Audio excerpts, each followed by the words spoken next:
Ilocano, kuripot daw ang tanong. Kami lang ba? Gayong sa hirap ng buhay ngayon at dala ng pagkakataon patinan ng pangangailangan, marami ang naghihigpit ng sinturon. Nung nagsabog ng kakuriputan ang langit, tila nasalo raw lahat ni Aling Meli. Kung maraming pamilya, pinagkakagastusan ang pagbili ng diaper para sa mga bata. Si Aling Meli, 9 pesos lang daw ang kaya niyang budget para rito.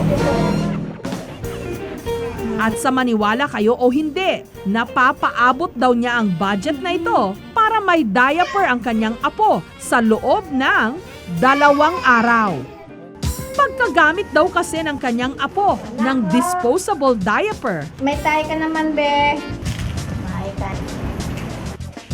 nilalabhan ito ni Aling Meli hanggang matuyo. Kapag tuyo na,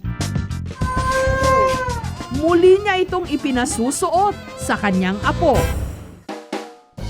Hindi mayaman at hindi rin naman daw mahirap sina Aling Meli. Kung tutuusin, kaya naman daw nilang bumili ng diaper. Pero praktikal lang daw siya talaga. Wala naman po siyang pekto kasi po kasi malinis naman po siya nilalaban pag natae.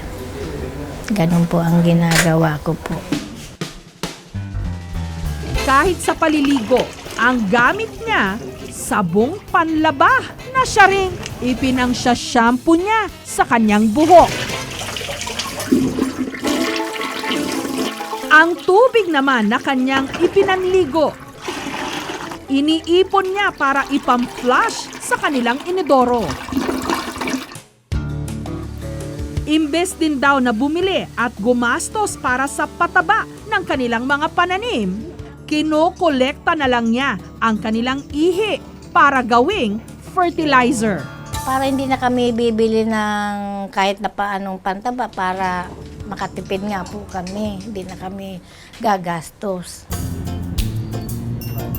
Sa mga nagtatanong kung bakit ganito na lang kung magtipid si Aling Meli, siya lang daw kasi at ang isa pa niyang anak ang tanging kumikita sa kanilang pamilya. Wala naman masama doon. Ang masama po yung nagnanakaw ka. Ikaw nagtitipid naman ng pangpamilya.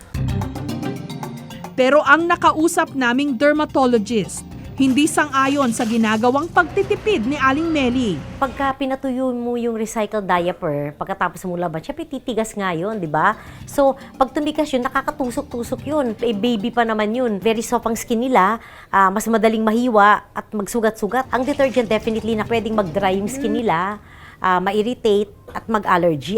Kung ang iba, nagkakandara pa tuwing may sale sa mall, si Jobel, relax lang. Madalas daw kasi siyang namimili, hindi lang sa mga surplus shop, kundi pati sa mga junk shop. Opo, sa lugar kung saan nakatambak ang mga bote, dyaryo at mga bakal. Marami raw ditong natitisod si Jobel na pwede pang pakinabangan.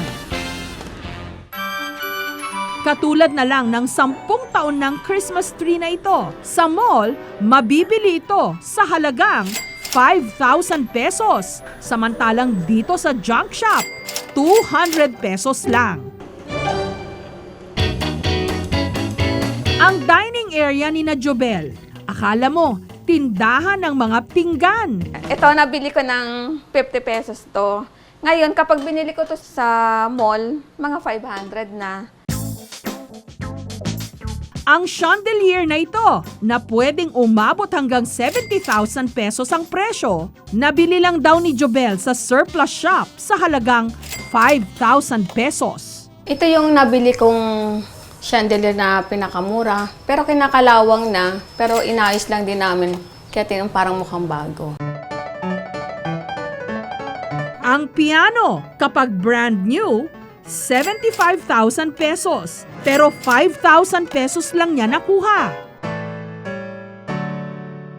Ang mga damit panlamig na gagamitin ng panganay niyang si Anne papuntang United Kingdom, binili nila sa UK o ukay-ukay. Kasi depende naman sa tao yun eh. Merong iba na bumibili ng mahal pero hindi naman nila kayang dalhin yung sarili nila.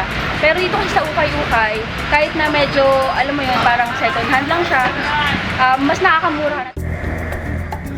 Wala naman daw pinagdadaan ng krisis pinansyal ang pamilya ni Jobel. Katunayan, maituturing siyang matagumpay na negosyante. Simple lang daw kung bakit ganito katipid si Jobel. Laki raw kasi siya sa hirap.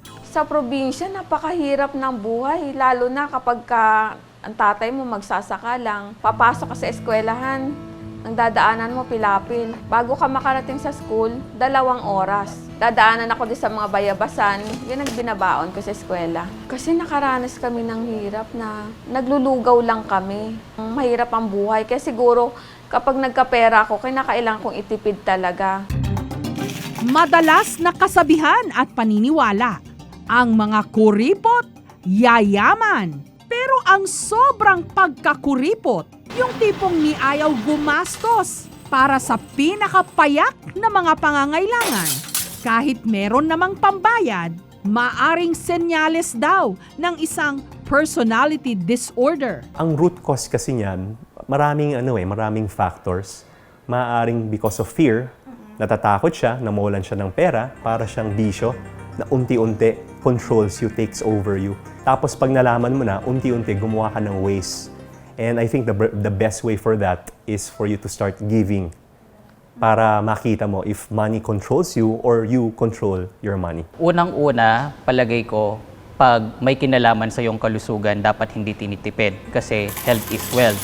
Pangalawa, ang pagkain ng masustansyang pagkain, dapat hindi rin tinitipid. Imbes na bumili ka nga ng junk food, which is wala namang binibigay na nutrition sa katawan, bumili ka na lang ng masustansyang prutas at gulay. Pwedeng magtipid sa mga luho o mga bagay na hindi naman natin talaga kailangan. Pero para sa ating basic needs o pangunahing mga pangangailangan, huwag pagkaitan ang ating sarili. Lalo pa kung kapakanan at kalusugan na natin ang nakataya.